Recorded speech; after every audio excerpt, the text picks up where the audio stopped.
Cuban member parties are the ones who are not paying membership fee, because we do have understanding that they neither have the capacity nor the ability to do that. One might say, not a big deal, but still it is a clear expression of understanding that the people in Cuba and the democracy fighters need our support. We organize visits to the island.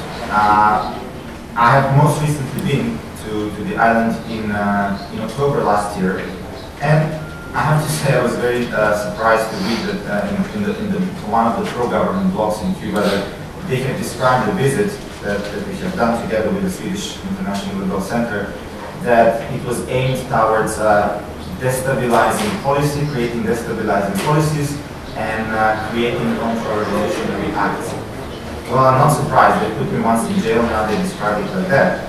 However, our aim and our policy is certainly not to create counter-revolutionary movements. Our aim on the island was not to provoke a new revolution. We were not trying to provoke a new fight. We were not motivating the people to go and stand up with violent means against the regime. The only thing that we did is we listened to our friends, to their needs. We listened to ordinary people.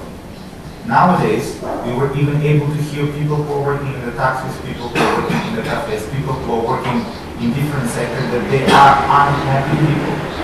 Maybe about 10 years ago they were not saying it, but now they're saying it more and more loudly. They're not happy with the way they live on the island. They're not happy with their living standards. They're not happy with their services. We were over there to help our friends to organize themselves better.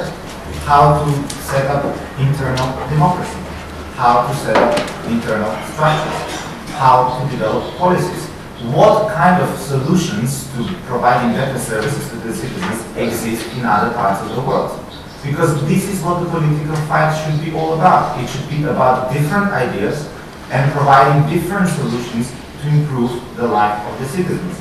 Now, if that is destabilizing policy or action, if that is counter-revolutionary, then we have a very different understanding of our role and mission.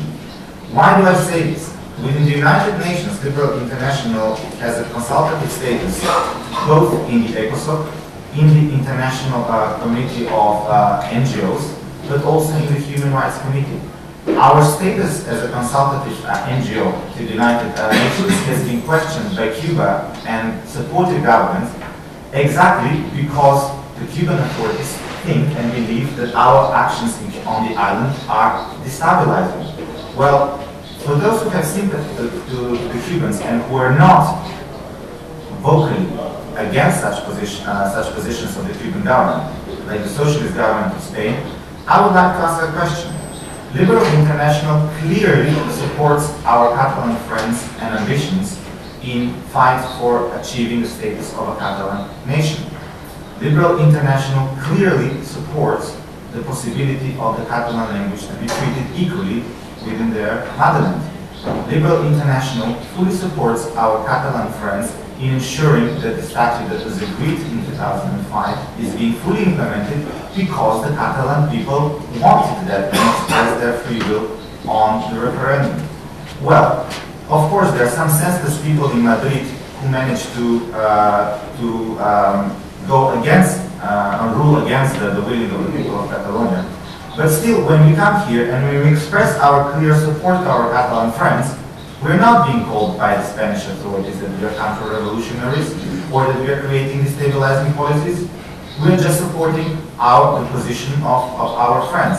Well, why wouldn't then Moratinos go and tell to the Cuban government that exactly the same approach that we have in supporting our Cuban friends in fight for democracy and human rights, it's not destabilizing policy. It is just a way how people discuss and have dialogue in a civilized way. Or again, I would say maybe there are some other deals that we are not aware and that the Spanish socialist government is being led by. What is that the Liberal International wants on Cuba? And I will conclude here because I don't want to take away the entire panel. And please do cut me off because sometimes I do forget myself when I start. We want to have freedom on the island. Freedom for the people, freedom of speech, freedom of assembly, freedom of the people to choose their work, freedom of the people to be productive at their working place, freedom of the people to travel within the island. We do not want to have only the release of the prisoners. We want to have the entire nation of Cuba to be released from the prison that it is found itself at the moment. We want the Cuban policies on a national level to focus on providing better services to the citizens. Better transportation, better water supplies, better sewage, better living standards, more investment in human resources. We do not want to read reports that Cuba has the most hospitals when the Cuban citizens do not get health care. We do not want to read reports that Cuba has the best doctors in Latin America when the people cannot even obtain a simple medicine in the Cuban hospitals. This is not right. We want this approach to be changed on the island. We do not want to have the people to be indoctrinated on the island, but the possibility to have a free access to education and also access to information. This is why we support the project of independent libraries.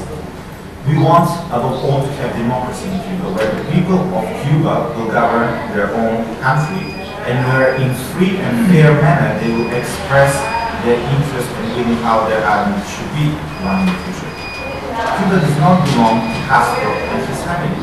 Even less, Cuba does not belong to Chavez and his supporters around Latin America. Cuba should belong in a free manner to its own people. And of course, we want to have in Cuba respect of human rights. Not respect of human rights the way that the Castro regime is trying to portray that the human rights of the Cubans are being denied by the foolish American embargo. But human rights which is based in the Constitution of Cuba, where every single citizen of Cuba will feel equal, free, and able to contribute towards the development of the nation. Again, Liberal International is very vocal, very loud, and very proud of its policies, and we are willing to work with everybody who is sharing these values. If we are invited tomorrow by our conservative friends or by our socialist friends, we will certainly immediately answer to an invitation and join with them in our work how to make Cuba a better place.